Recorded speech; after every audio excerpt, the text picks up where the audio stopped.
Every generation likes to think they're improving upon the last, that progress is inevitable, that the future holds less misery and suffering than the past. But the truth is, some things never change. History has a way of repeating itself. It's just most people don't live long enough to see it happen. In 1912, Guglielmo Marconi predicted his invention, the radio, would put an end to war. No more miscommunications, no more secrets. Then 200 million people were murdered in the century that followed. Meanwhile, we came up with better ways to communicate, none of which, alas, put an end to lies, miscommunications, or murder. But some things do change. Years ago, boxers fought bare-knuckled. In 1855, one bout lasted 6 hours, 15 minutes. Back then, the so-called ring was an actual ring, made up of rowdy, bloodthirsty spectators.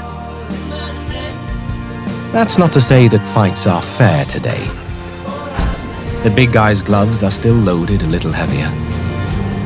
But it's no reason to stop fighting. A great alienist once told me that we must face those moments we choose to forget. Only by confronting our fears are we able to grow, to change, and to be able to face our next.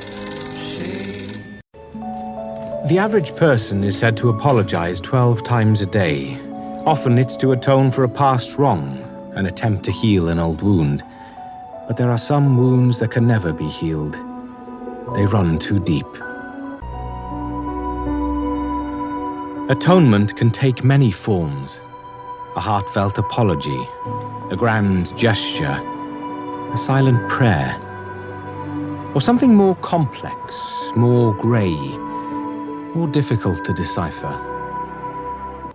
And while it's true that no amount of atonement can ever change the past, it does have the power to heal us, to restore relationships and connections we thought were lost forever.